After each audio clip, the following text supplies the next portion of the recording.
long as I want you and you want me, it'll be alright.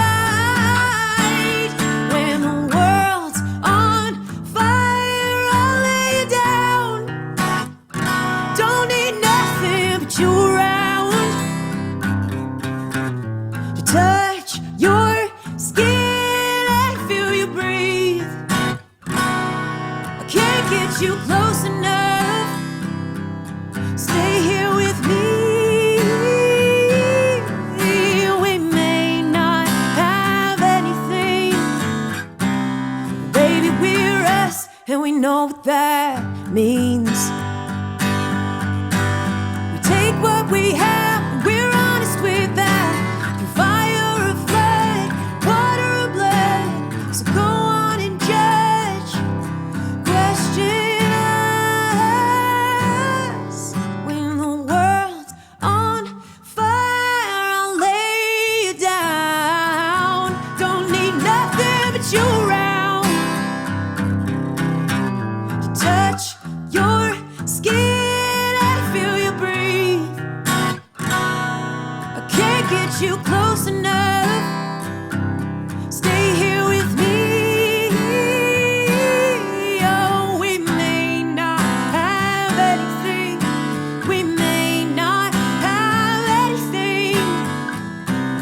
Baby, we're us, and we know what that means. Welcome, Amanda. Thank you for Hey. being here. Thanks for having me. Your song, What That Means. Yeah, Yeah, I love that song. thank you. I actually I wrote that in 2020 and had forgotten about it until recently, or until at the beginning of this last year. And so I was like, I go through phases where I go through like I call it like the graveyard of songs in my phone, like voice notes and whatnot. So I went back through and I was like, oh my gosh, I forgot about this song. So decided to put it out. Just felt like the right time. I guess the chorus of like talking about like when the world's on fire, that's just like what everything felt like in 2020. So it was just kind of a therapeutic way to write through some of that stuff. Yeah, I think I read a bio. You're from Southern California originally, Yeah. and you were back there taking care of your grandmother when you wrote that song? Yeah. My, born and raised down there, and my grandma, well, in like Bellflower and Cerritos is where I'm was at, but my grandma is in like Chula Vista National City area, so that's like San Diego basically. Yeah, when COVID hit, when before anybody really knew what that was going to be like or the extent of how much the lockdown was going to go, I think I was doing a little job here in Kansas City at the time, and it was like everybody was starting to freak out because we were like, oh, we're only 11 days behind Italy and they just shut down everything. And like California was kind of, along with New York, everybody was kind of, locking things down pretty hard, pretty fast. So we thought that they were not going to let like anybody cross into the state at all at one point. So my grandma she had like 4 different caretakers coming in and out to take care of her. So it was like, well, that's not possible because it's just too much exposure. And then I was just lucky enough to have the type of job that I could, take the time and go be with her. And so, yeah, it was tough. It was a lot. But it was like the sweetest time as well. But it was very lonely. It was hard. It was like 6 months straight of literally just she and I, because we were trying to minimize as much exposure as possible. So it was, right at the very beginning of everything, and nobody knew what was going on, and it was intense. But I definitely wrote a lot of music, which is good. Oh, that's good to have the time to do that. That's always nice. So were you guys always close, or did you get closer during that time? Did she have any stories to tell you, or was she kind of incapacitated? No, she did. She has Alzheimer's, and so it was definitely a different type of road. But yeah, we've been super close my whole life. She's like my favorite person in the world. So it was an easy decision. It was a like easy yes for me to go down there. But it just ended up being really challenging. But it was like the sweetest time because we just had, you know, so much time, just she and I together. And it was like, yeah, it was sweet, even in the midst of all of it. But I would sit and listen, like turn on my voice memos. Like we would have to sit and have dinner together. And then I would just like ask her questions and listen to her tell us stories and ask her about my grandpa, because I never met my grandpa Bruce. And she always would go back and, you know, tell stories. She would get, you know, more lucid talking about things from, you know, the way back. So it was cool. And I played a few live stream shows, but then that ended up being a little bit too intense because it was just a lot. And then one time I played and her hearing aids were turned up too loud. And then she didn't want to interrupt me and she didn't tell me until afterwards. And I was like, oh no, I can never do this again. So I was like, no more live streaming until I get back. I'm just taking it full. So, but yeah, she's such a sweetheart and has always been somebody in my life that, yeah, she's like the person to me that has just never questioned me. And not in a way of like discipline or something like that, but I mean, just like the coreness of like who I am, you know, like growing up very evangelical and like my whole family is still, you know, very much in that mindset, which is, you know, beautiful for them, to each their own for sure. But I just don't necessarily haven't subscribed to that belief set in a very long time. I like had a lot of church trauma with your, you know, more typical Western evangelical church settings. And so, and they all know that, you know, and so coming out for me was like a really big process with that.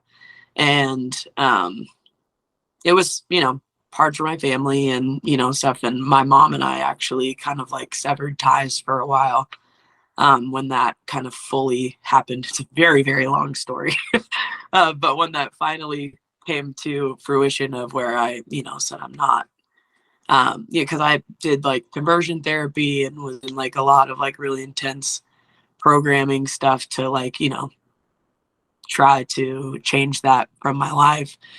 And so when it finally was a thing of like, hey, I'm not trying to like fix this anymore. Like, this isn't the thing that I'm like revolving my entire relationship with around God over curing me of now. You know what I mean? It's like now I'm just Amanda, and like this has to do with a part of who I am. It's not who I am, but it is also who I am. And so it's like, and that's okay, like to finally letting that happen. And then so that there was a rift between my mom and I for a couple of years. It was pretty intense. And so with my whole family, it kind of ended up being a little bit like that. But my grandma, you know, I always talked to her and we never really talked about it. It was like she knew that my mom took that place, and she had her, I guess she had told my mom that, you know, later on I found out, you know, that she told me, she was like, I would tell your mom I don't agree with her not talking to you, you know, but I didn't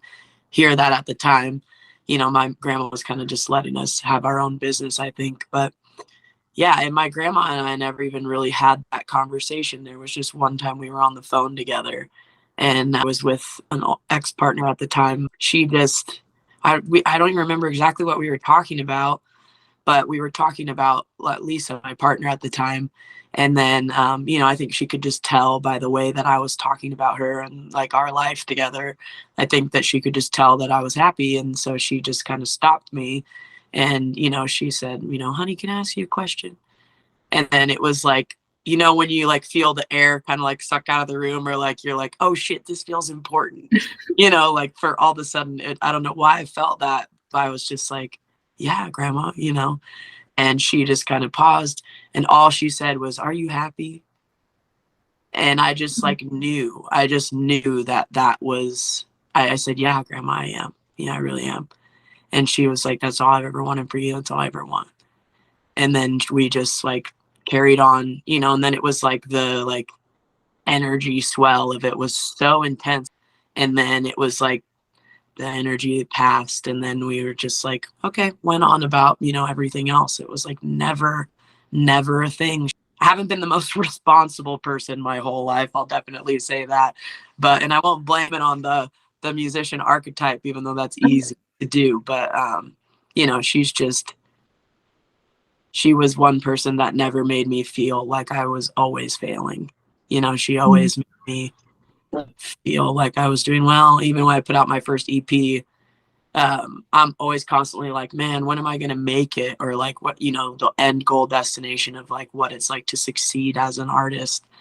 And she would always is like, you always wanted to do this and you did this. You know, she would always speak to me as though I had already made it, you know, like, and that's how proud of me she was. So it's tough right now. She's, you know, pretty much she's not lucid really ever, you know, and is very much in the like final declining stages. She actually just took a fall a couple days ago, so she's been having a hard time. She's the best. Oh, that's amazing. That's, I think, a really important part of revealing who you are. Yeah, is she the only, did you say she's the only one in your family that kind of, or primarily, that lets you be who you are? Not like, I would say she was the one that where I just always felt like the most comfortable and without question, you know. And like, I mean, your parents are your parents, and I had a great relationship with my mom growing up, you know, single mom, with my brother and I, and eventually, you know, kind of reconnected with my dad. Growing up in general, you get, you know, told what you're doing correctly or incorrectly. Like that's kind of part of the whole point of growing up, and like people need to tell you to a certain degree, like, do this, don't do this, you know, your life depends on it. It's interesting growing up in you know, in religious settings, how much you're like, I'm good or I'm bad, like, doesn't just revolve around like your parents being upset that you did something or whatever. It's like there's also that extra level to the goodness or badness. Like I'm like a hell or no hell type of level too, you know, which is, it's so wild thinking about it now as an adult. It's like literally it's just kids walking around with like PTSD thinking about going to hell or not by doing something as like a 4-year-old that is like against the rules. Yeah, so just having those aspects, and you know, I got in trouble a lot or just different things. I was just always adventurous and like wanted to do stuff and, you know, break the rules and push the edges, or at least find them, you know. Yeah, I remember not being really scared of anything until I got older, which is so interesting. But she just always was that person for me. And it's interesting because I know in every family, it's like, even with my mom or not, like that's her mom. So she will never see her the way that I've seen her. You know what I mean? Because she's seen her as her mom. Right. And so it's like, she's like, oh, you know, there's that aspect of, oh, well, the grandkids always get the, you know, the best of everything. Yeah. And you don't ever see them really, you know, give out all their shadows and whatever, you know, because and I was the baby of the family. So there were 5 of us cousins, and I was the youngest of all of us. And then my brother was older than me. So it was like, we didn't have a huge family by any means, but I was the baby. I think it's good to a certain extent for everybody to have at least one person in their life that they know, like, just sees no wrong in them. Yeah. You know, like, even when you are wrong, like that type of like, she was the most of any, and I'll say this too, like, she was definitely a believer and is somebody in my life who has actually like shown me Christ, like consistently. Oh, okay. Yeah. Like that is a big deal, especially, you know, when there's been a lot of times where I get so reprimanded or like treated poorly in the name of like, you know, me not living this, you know, Christian lifestyle. So it's just ironic, but times that like the person who just gave me the most freedom and then like showed me the most love, like that has like pointed me most directly towards that source of love, you know. So it says a lot. Absolutely. Yeah, I grew up Jehovah's Witness. So similar. They don't believe in heaven and hell, but but I understand that feeling of I'm supposed to have this relationship with God, and I felt that I did. And I felt that he was some white guy in the sky judging me and disappointed in me all the time. It gave a sense of total unworthiness. And I think that because my mother didn't grow up like that, her mom was also one of my favorite people, my grandma. Also one that would just let me be free and not judgment. So I would go and spend summers with her and not have to go to church and not have to read the Bible. And all she wanted me to do was like make my bed and be, you know, kind, respectful. I don't think my parents understood that they didn't grow up with religion, but they raised us with religion. I have 5 siblings, and I'm also the youngest. Yeah. And they just didn't get the level of brainwashing that happens to a child, because children are basically in a state of hypnosis up to age 7. So they take everything literally. So when God is mad at you, you think that you're a bad person and like you're not worthy of life. I'm not raising my kids religious, probably for that very reason. You know, have them still have a relationship with God where they feel like there's someone to rely on other than me because I'm imperfect. You know, as parents, we screw up all the time. I screw up my kids. I just got to have them first. Yeah, well, they'll believe me. They'll push all the buttons. It's so crazy. You think, oh, I raised a lot of my nieces and nephews, at least partially, like nannied for them for a little bit of time. And it was so easy. I was like, yeah, no, they listen to me. I got this. I thought when I had kids, it would be like that. No, I can't even explain it, but it's something that, you know, I think adults need to consider when they're raising their child in a religion, that the judgment thing is not helpful for a child to grow up and feel completely ashamed of who they are because they're a human and they're not perfect. Yeah. It's such a tough line to walk. Like, to me, the way I look at it is like everything swings in generations, right? Like you have, like you said, like your parents didn't grow up religious, and then you have sweeping youth group movement or whatever. Like I call all my friends and, you know, like us, like all like the youth group generation. Everyone was going to youth group. It was like this season of everything was charged to like get the teenagers. Like even in like the ministries that I was a part of, I was like a national spokesperson as an 18-year-old for this humongous ministry where we were going around like praying me for like PR and all this stuff. I was on CNN and Fox and all this stuff doing interviews to like promote this ministry that was like 25,000 people at an event, kids, that you're like, the whole thing is like, it's geared with like concerts and speakers and stuff, and like, which is cool. It's like a summit that you go to. But it's just, it felt like such a time of where things were, all the vibe was like, get the kids, like get the teenagers. We're, you know, on the front lines of this battle, and like, you know, there's such a war mentality in it. You know, and I believe in spiritual battle 100%. I really do. Like, so I get that aspect of like, and light versus dark, and like there is warring in a realm that none of us truly understand. I really believe that.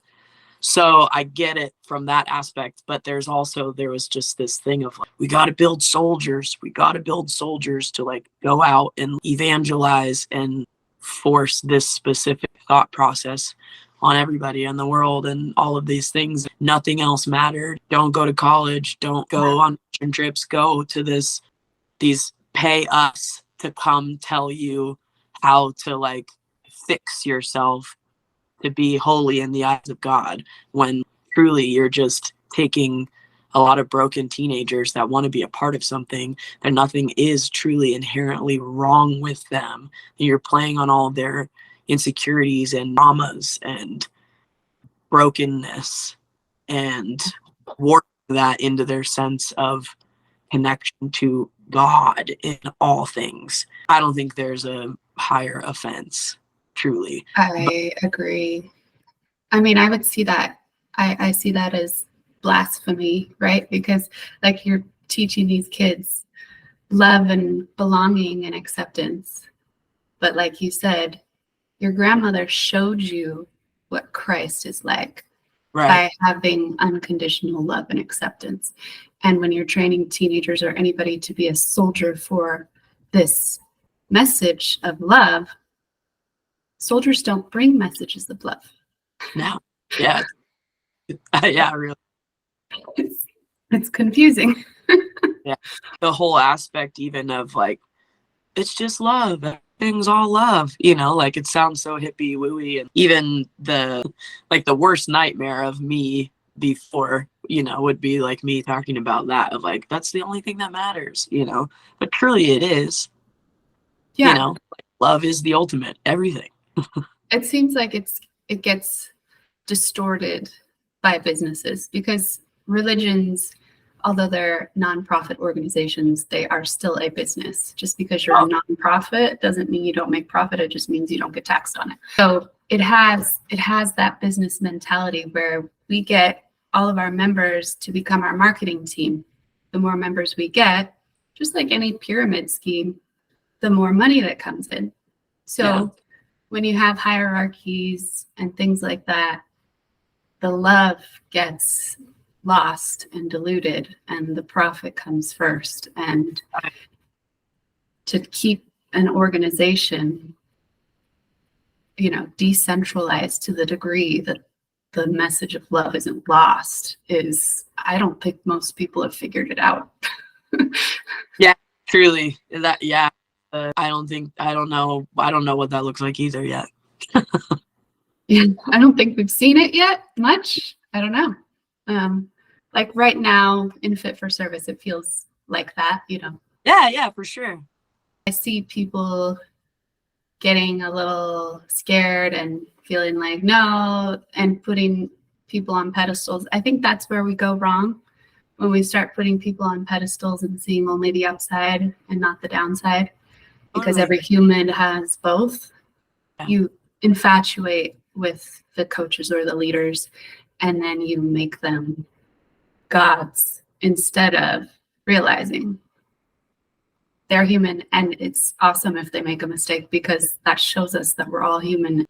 Yeah, I think that's it's so it almost feels like, oh, should I talk about this or not? But I've talked about it like so much, like with my roommates in Montana and stuff too. Even being in Fit for Service was like there were a lot of triggers about it for me, just because of my past legitimate, like very intense settings. I was like, I don't know, can I do this again? You know, can I like be in an, you know, but it's not, there's so many things about it that are not that environment. So it's like, it's way easier for me to be involved in it. But the thing that you just said is like realizing and remembering that literally everyone is just someone. Everybody is just somebody that is doing everything that they feel like is right for them to figure out all the things they need to figure out, you know? And it's like there's such a beauty in, you know, even with Aubrey, like creating this container and then living his life in such a way to where it's like, I want to learn, I want to grow, I want to expand, I want to learn how to love, I want to learn how to love myself, I want to learn how to love everyone, I want to do all these things, and spending it time in the places that he spent time, you know, like physically and, you know, energetic spaces, like to where he is touching things that we all, you know, that I believe are real. And so it's like having someone do that and kind of almost I'm not saying do it first, but do it before a lot of us heard, you know, or at least in the group, you know, there's a lot of things that the coaches have just already done that they're now talking about the potential for us to also be able to do, rather than this person. I don't want to say like specific names because I don't want to say that it's like in any derogatory way, because I'm trying to explain how I don't feel like that from them. But any of the coaches are not like, it's not this thing of, or I'll say Kyle, because That's what Kyle but like not like Kyle has got this otherworldly, like specialized human being that is unlike all of us. I mean, he kind of is. He's physical, natural marvel. But Yeah. you know, like there are so many aspects about Kyle being other than like, but still, I just mean in like spiritual capacity or anything like that. Like we all have capacity for things, you know, that is, we're looking at people who have just done it first and they've committed their lives to continuing to want to make their whole lives revolve around knowing more. You're looking at people who have done it first and said, you can also do this. Like you can do anything, you know, like Mhm. you know, I can decide to, you know, move to Romania tomorrow and try and learn how to become a farmer from somebody. And like, I literally could do that. And what a beautiful life maybe that would be. We can do anything. And especially when it comes to like spiritual capacity, diving into source, it's just what, you know, truly whatever floats your boat. And it's somebody showing you this boat bears a lot of fruit in my life and it casts a lot of light around me. And I get this response. It's like a very Jesus way of living, even, you know what I mean? Follow me, let me be the lighthouse, you know what I mean? Like that, if you want people to live a certain way, like show them how, like, and you really believe it, then do you live that way? Like show them by how you live, like show them by your fruits. All of us have leaders and mentors and people that we look up to. I hope so. That's how you learn, grow. Lord, I hope that we all do. And so the thing that where anybody ever gets wrong is like putting people in a place where they are no longer people and forget that we are all that. And we're looking at people who are telling where they've already been. Right. And the key words that you're saying are can and show.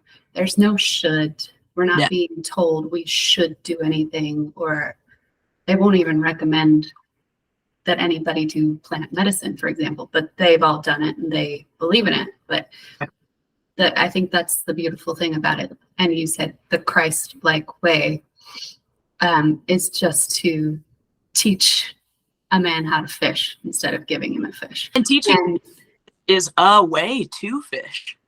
You can, you know what I mean? Like you can use pole, or you can, you know, you can use this string, or you can, you know, reach in and grab that bitch with your hand. Yeah. Whatever. And I think we get too caught up sometimes too on like, so-and-so said this is the way they did it, so then I have to do it that way. Otherwise, I'm not going to get to the source. That is the thing that messed me up for the longest time.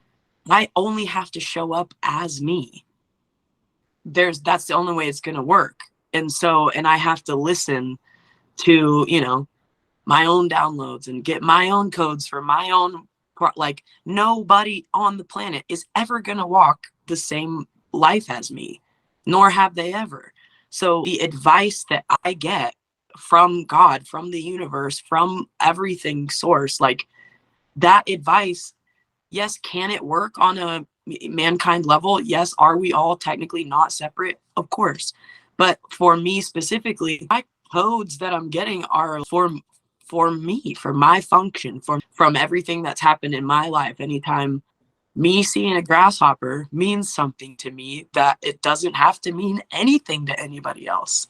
Reminding like there's freedom also in this aspect of like, oh my gosh, I had this, or, you know, wonderful plant medicine experience, or I had this crazy, you know, experience when I was meditating or doing whatever, walking in the park, sitting on the couch. You get something that drops in on you and you're like, whoa, that meant something to me. That was super significant.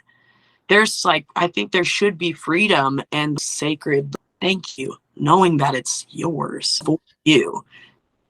Yes, share that with people, if, you know, to whatever degree that you want to. But yeah, there's even a small part of me of like, you know, Tosh would probably murder me for actually not ever writing this down, but I never wrote down my ayahuasca experience. Like I didn't, and I have like different notes, you know, or like bullet points, but I have played it and I know that your memory can play tricks on you and all these things. And I know that, but there was something in me that was like, once I write this down, it's not mine anymore.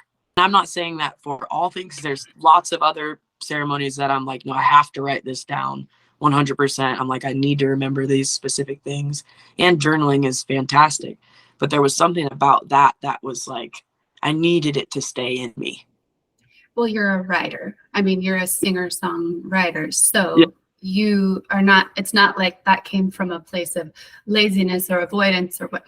But yes, when you're someone who writes to express, you're like, okay, this is only mine. Yeah. Which is, I didn't. That's so brilliant for you to put it together like that. I literally didn't even think of it that way before. Like, I'm so used to, as a songwriter or writer in general, that's what I do. I take the whatever I'm working through, and that's how I get it out of me, is to write, to out and sing it out. And so it was like this thing I just didn't like. I was like, no, this one's mine. Yeah. So I talk about it all, and I tell people about it so much. But there was just something about writing it for me, which is so interesting. But even you saying that makes so much sense. Yeah, that is interesting. Speaking of songwriting and music, did you ever go through a period where you didn't know who you were as an artist, as a singer?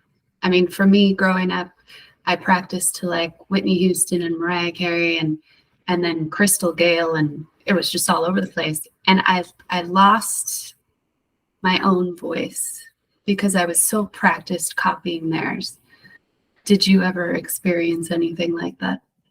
Absolutely. That is so profound to me of what you just said, of like, you lost your voice because you were just copying theirs.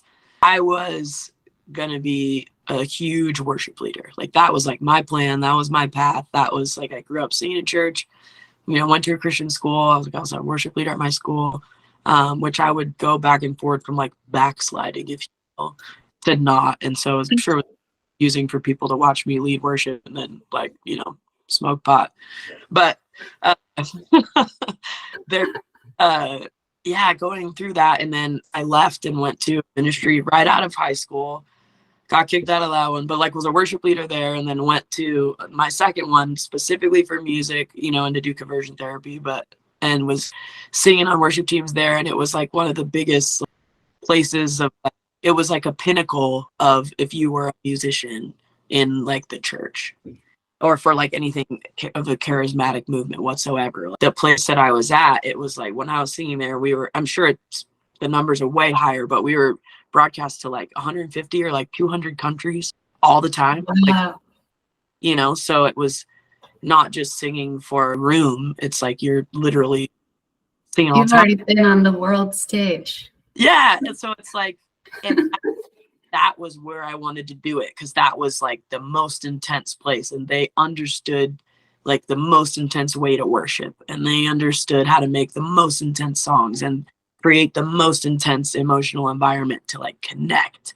And so I was just like, that's it, that's where I'm going. And like, I was there. And so like my whole like path was set in my mind, and like there was nothing else I wanted to do. And I knew that I was good enough that nobody was gonna not have me do that. Wow. Yeah, it was wild. That was my whole, not only like my spiritual health, well-being, nature, and everything was not only wrapped up in being literally like all the time constantly in the church. Like my career was that too. So it was like all the music I wrote was that. All the, I couldn't even, writing a secular song, like thinking about songs going on like secular radio, get out of here. So that would be like the thing that was like me backsliding or like selling out. So when I ended up leaving, literally just like looked like, for like a couple, like what, my whole world was just gone. And then there was so much of my own that I had to deconstruct about like writing a love song that's not like romantically about the man Jesus. Like, you know, like, because so many of them were, which is like looking back on that too, is like there's you can dissect a lot there, but like just writing a love song, or like, but then for me, writing a love song meant writing about a woman, and then so go on top, you add that on top of it, and then even anything else, it was just like, oh man, it took me so long to know what my voice was, because it was just like I knew what it was in a sense of worship. I still love that. Like I don't regret any of that. I know that what I was connecting to, everything that we do with intention is worship, you know? So it's like, I know that my heart was, you know, seen by whatever was supposed to see it when I was in those spaces. And it just took me a really long time to say, even now, I'm still, you know, honestly, I still struggle with that now. Like, even to the point of, you know, where this past year, I was talking about like just rebranding and like changing my name, make this character, you know, because character can say whatever she wants, you know, like, which is great. And I love that about art. You know, I love that aspect of music, and I get to do that in different parts of my job, but I'm still trying to find out my voice, you know, and like, even in the songs that I write now, I have my like, you know, country, bluesy, or like Americana stuff. Like what that means is like, it's a love song. It's a, you know, but, and then I have Flowers in Hell, or like Sure as Gold, or things that are like a lot of music that is on its way out, that is very much like a bridge between like what a worship song kind of is, and then just what I think now. They're very spiritual. They're very, you're probably not going to hear this on the radio, you know, or like it's very much, I think, kind of I think it's for everybody, but I get the aspect that everybody's not going to fall in love with that type of music. So I keep going back and forth between trying to make hits, you know, like make trend, make the viral, you know, viral clip and whatever, and like, and just fun. Like I love country music. I love it. I play so much cover music, like my day-to-day job, and I'm obsessed with it. I love it. So I love to make music that like that, and I love to sing it. I love it. It makes me happy. But there's like this duality of like the other music that I write that is like digging out all of this stuff that we've been talking about, and also trying to give hope and trying to just be, you know, talk about love and talk about the light that's in the world. And sometimes I'm like, well, which brand do I pick? Am I super, you know, like, so like, I know that I can do both and all things, but it's just like still trying, you know, I think we all are always trying to find our voice, and how our voice changes, you know, we're like constantly going through puberty. That's true. That's true. So, but I am very much more confident and know what like the things that I have to say, you know, in like the know me that, but those things also can change. Like I'm open to changing. Like that's the whole concept of Sure as Gold is like the first thing that I wrote after I did ayahuasca. And it was just the getting out the concept of, I was so absolutely dead set my spiritual health, and I was going to heaven, and nobody was going to tell me that I was doing it wrong, and I was living holy, and I was doing everything possible to, you know, not have same-sex attraction. And I was sure as gold on like what I thought and what I believed and everything. Like you couldn't change my mind. And my whole fucking world fell apart. Mm. And so I am like demanded of myself that I will never be locked into a worldview or a thought process so heavily that I can never question my own self. Like that I can never look at this and see a flaw, or not brush it off of like, well, because I've been so trained to like groomed, honestly, to just to see things that I feel. I'm like, that's kind of weird, right? Is that weird?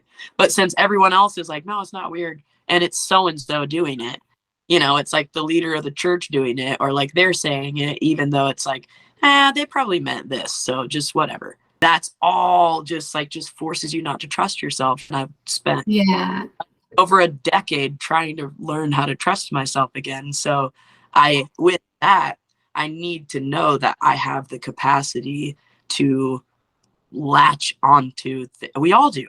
We have the capacity to latch onto things and get so wrapped up in, I mean, look at politics these days. Like, religion, you can get so gung-ho on an idea that consumes you, and you could be wrong, you know, of like, damn, it's Tuesday and I could be wrong today, like about it. So it's just, all of those things help try to keep me in perspective. I have this thing that I say to myself all the time. It's if I have a really, really strong opinion about something, it means I only have about 50% of the information. So more defensive we tend to be, like, is usually we don't have all the information, or we're trying to convince ourselves of that we're panicking that we might actually be wrong. That, like, being so defensive about a position or about a person or a organization, anything in any way, is so intense. But finding out we're wrong is some of the most freeing experiences I've ever had. It's funny because your explanation of how you saw your life going, that identity as the singer, but the church singer, I think if I had grown up in a religion where we had music as a major part of the church and I went that route, my family would have been like, yeah, you should sing, because that would have been something that I could have done. But because that wasn't an avenue, they didn't want me going into commercial music where I would be a drug using whore, basically, is what they would have seen. So that's really interesting. I love to learn that I'm wrong. I mean, it's painful at the moment, but then it's like, oh my God, really? Because then you realize you're not dead and that there's still more to learn and experience, and like, oh, now I can start researching all of this thing. I find when I'm writing songs that I'm always like, I don't like my own sound. I'm like, oh, it's always got to be such a downer. Like, why is everything I write such a downer? Like, I have people, when I post poetry and stuff on Instagram, like friends that they think I'm depressed. And I'm like, I'm not depressed. I'm right. That was the past. I'm just writing about it now from a new perspective. But like, they're like, I'm here for you. I'm like, I'm okay. Really eloquent words here. Yeah. How you said that your parents would have encouraged you to sing, probably, if that was an avenue for you guys. Yeah. Instead, I took on the belief that, because my dad said, oh, it's only 1 in a million that makes it. He definitely was trying to discourage me. But, oh yeah, and he's not wrong. But I as a child took that to mean I'm not good enough. He's saying I'm not good enough. And so I like buried that ambition and never went for it. Like, I never stopped practicing, and I took music classes and I took voice lessons, but I tried to bury it over and over and over. And I definitely didn't pursue it as a career, but still little things like I would write songs, and I went and got invited to try out for America's Got Talent, and just felt like that was just the weirdest thing, because they were directing us. I'm like, the invites for those shows, you gotta get the invites. Don't stand in the cattle call. No one's supposed to know. But yeah, so they were like directing us. I thought it was really weird. But the things kept coming up. So now I'm back to music. It's like, it's not going anywhere. Stop trying to abandon it. Stop trying to change your voice and change your... I just wonder if that's the case for all artists, if they kind of go through these deaths and rebirths constantly, and these... Absolutely. And it's absolutely. And you have to constantly die and be reborn to make art. The beauty comes in the death, you know what I mean? Like, but then you have to figure out how to show people the beauty by making it come to life again. You know, it's there's beauty in it, in like the breaking down and like seeing raw. Not that all art has to be dark and, you know, like what you're talking about, sad, but like what is, there's like beauty in finding those places that some people don't have the capacity for, you know, and so, or don't let themselves understand have capacity for. It's brave. It takes courage to do that. It takes courage to make art, because any art that matters has to be raw, vulnerable. It takes courage to do that. And it takes courage to say, like, I mean, the comment you made about, you know, your dad saying only 1 in a million. It's like, oh, I wish parents everywhere would stop saying things like that, because like I remember I was trying out for something and it was like, you know, I had the same type of thing. I was in high school and I was trying out, or wanted to try out for this thing, and my, you know, my stepdad was like, said the same thing, like, oh, 1 in a million, like 1 in a million people, you know, can't do that or whatever. All I heard was, I'm not 1 in a million. Like you're saying, 1 in a million could, you know, they pick 1 or like 2 people out of thousands of how many people, and I'm like, yeah, and that could be me, Right. like, that could be, you know what I mean? Like I could be the they pick, man. I'm cool, you know, I'm good at this. That could be me. I was told in that moment that I'm not the 1 in a million then. Exactly. You know, and like that is, ooh, that's heavy when you look at it from that way.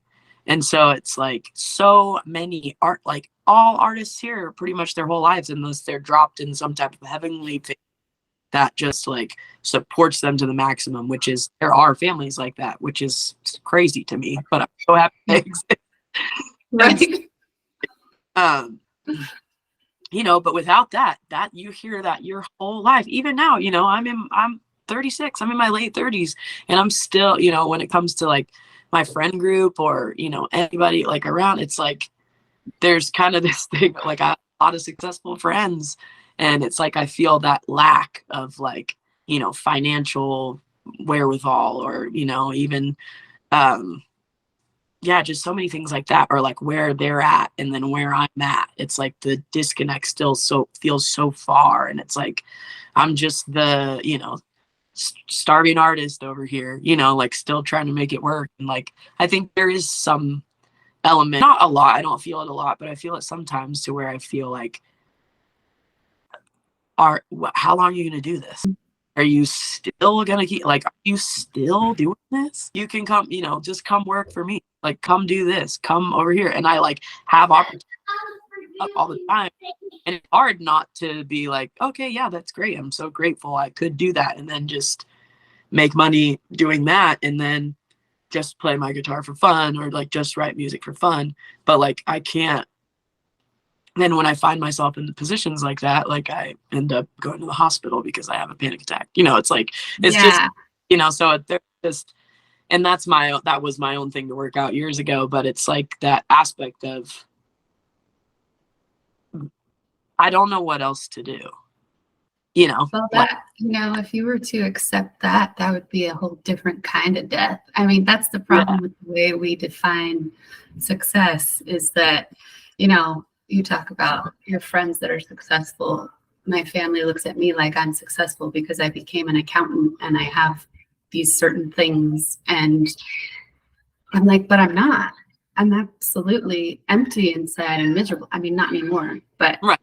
At the time when I was suppressing everything that I wanted and everything that I really was, I was dead inside because I wasn't connected to my music and my art. So financial, it's awesome that we all put that on a pedestal, but if a lot of people who are financially successful are still laden with debt and they're still making it paycheck to paycheck, earners over 250,000 a year, at least 50% of them are living paycheck to paycheck. So they're not really any better than us. They've just bought into the lie and the story that looks really pretty, but you know, when you're dead inside, what's the point? Yeah. for sure. Health insurance, I will say that. Health Right. insurance is good. I do have health insurance right now. Not the greatest, but in my current situation with my leg and like 6 fractures, I'm like, oh man, having to Oh my have goodness. at my discretion would be awesome right now. But no, but you're so right. And I have some beautiful friends that are very vocal with telling me how proud they are of me, you know, and like that are just like, you do what everybody wants to do. You know, Right. we're just too scared to do it, you know? And like, when I look at that, I'm just like, it reminds me of like, I am so grateful to be brave in that aspect and to be like brave enough that I just haven't quit. I just got no quit in me when it comes to it. So it's like, you know, just keep going and keep going on the grind. It's a good reminder of what is success, you know? Yeah, we're at the hour, but I do have one more question. It's maybe 2 parts. When you came out, were you still deeply in the church? And then you talked about conversion therapy, 2 things that I don't know much about. Yeah. Yeah. So I guess the first time, coming out was more of like a realization of like, oh no, I have this sin. Telling my mom or telling people was like, they were telling me that it was like this unhealthy codependency that like turned physical because our friendship was so messed up. And so from that, I internalized that as just another way of me being wrong. I can't even have a friendship, because then now that just means I'm going to have too like unhealthy of a friendship and just make out with my friends. Like, what are you talking about? You know? So, and I know that codependency is a real thing, so I'm not knocking that. And I think, you know, I've had my own struggles with codependency. I think everybody does, but I don't know, maybe not. So from that, it was like, oh, okay, we separated. Like you know, I was already kicked out. And so they separated us, which still were like dictating whether or not I could talk to this girl who like I ended up having this relationship with. And we didn't even like kiss. We didn't have anything formal like actually happen. It was just, I just felt so guilty and knew that we were going against the honor code that we had signed. So like emotionally went through that process of like, what? Like, I just didn't realize that was what was happening, like as far as like having same-sex attraction or anything, because it was just so far off my radar of like growing up in the church. And like there were no, you know, I'm sure there were queer people around me, but I didn't know they were, it was just always a negative connotation. Like I was homophobic before I even realized that I was homosexual. That's how messed up it is. You learn to hate yourself before you even know. So I got kicked out, and then so conversion therapy is essentially gay movement. It's like programs of like different literature and like workbooks, and it can be way, way intense where your like parents will have somebody kidnap you in the middle of the night, take you to a camp in the woods, and like force you to stay there because you're a minor, and force you to like do brainwashing against being gay, and like, or whatever they think is terribly wrong with you, but it's usually about the gay stuff. Wow. That is one version of it. There's many versions in between. One I did was like 6 months long. I think it was once a week. It might have been twice a week, but I think it was once a week. But we had like 2 giant workbooks, and it like basically the whole concept was something broke in you that God can fix, that will make you straight. Remember anything specific that was like said, or like a mantra they would use? I don't think mantra is the right word, but like a lot of rebuking. It's a lot of rebuking. It's like, you know, it's like just so much prayer, constant memorizing of Bible verses, and just constantly like, I rebuke the spirit of homosexuality, I rebuke the spirit of lesbianism, like it's a demon in me, that level of stuff. And like sitting there like in your small group and having, you know, tons of like, you're people around you just like lay hands and start to pray in tongues and start to like just get really loud and like they're trying to cast a demon out of you. That's scary. Yeah, it's a pretty wild time. But so did that go through like father wounds and mother wounds and all the traumas of your past, and have you been abused, have you not been abused, have the, you know, as you name it, to go back and work through anything that could have possibly happened. It's just a total breakdown of trying to find it. Oh, that was it. That was the moment that messed you up. And so, like once, but that's just trauma. Like that's trauma.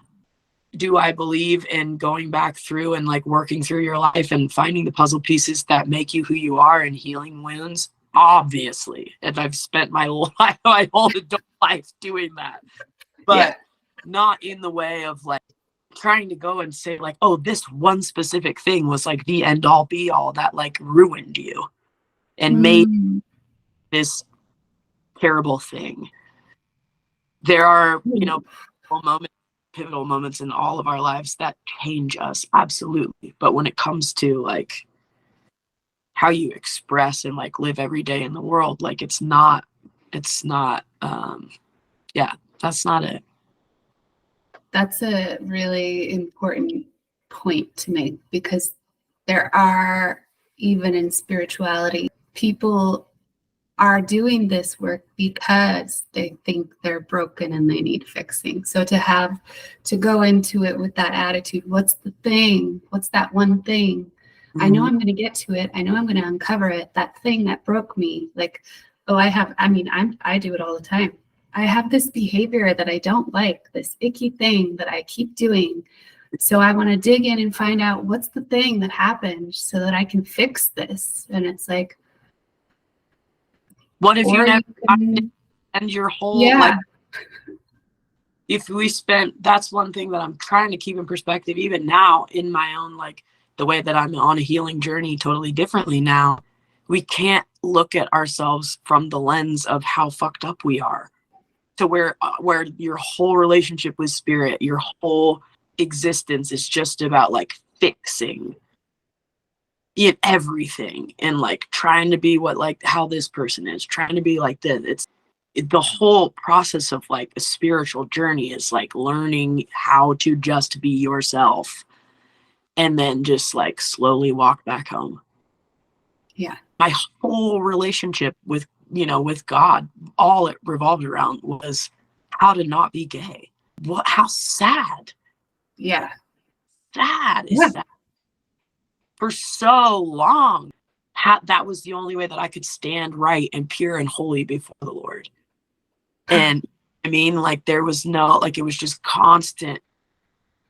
Not to say that there aren't aspects of ourselves that we all want to better or change or enlighten. Like, great, but like there are some things that are like, just because somebody says that this is broken about you, like, doesn't mean that that's true. Also, like spending your life trying to fix yourself negates any potential beauty to be seen by you or anyone else from you. If you're constantly just like trying to fix your brokenness, then like how are you living? You're walking around in the world every single day as like your mantra is, I'm broken. Right. You know, I need to fix this. I need to fix this. Like, but what about the shit you don't need to fix? Like, what about so many things? It's just like a gratitude practice in all of its simplest form. And it's not just like typical evangelical church setting or whatever you think, like any kind of religious setting. It's like we are in any spiritual setting, any type of new age thing, anything.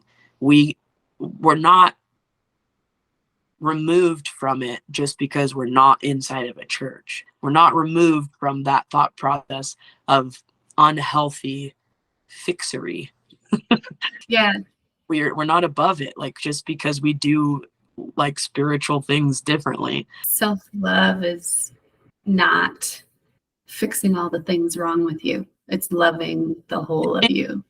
You know, like even Aubrey said that one of the first days when we were in Montana, your darkness, you know, it's like, it's not about eradicating your shadows. It's about integrating. pulling them in. Like, you can't cast out a demon. You look the demon in the face and love that motherfucker. Like, and that's the alchemy, right? You know, that's where it changes. So it's been, you know, that's where everything changes. And that's the perfect spot to end. Yeah. That was beautiful. Yeah, I feel like we totally did like Dialogos and like just make the conversation came. Yeah, totally. Yeah, that was a lot of fun, especially Yeah, since I haven't had a chance to talk to you yet. I know. To connect and try and, you know, put some music together. I'd love to help you do that. Yeah, absolutely. It'd be a lot of fun. I have songs in the works and I don't play an instrument, so it gets really frustrating. Feels like they're trapped. I play you, so I'll help you.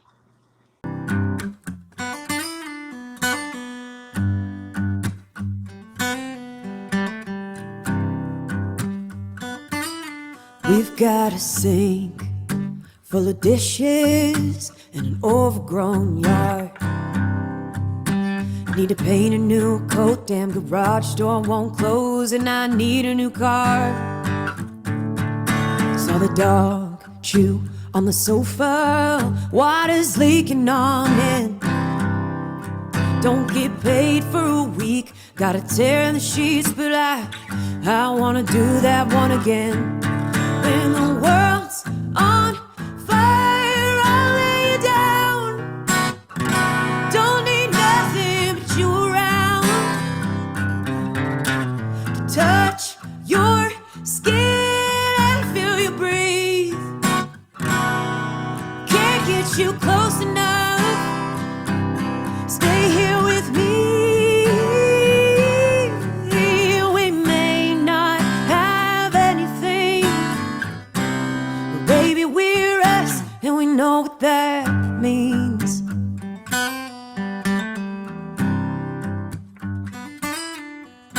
Let it all burn around us, not a care inside. As long as I want you and you want me, it'll be alright.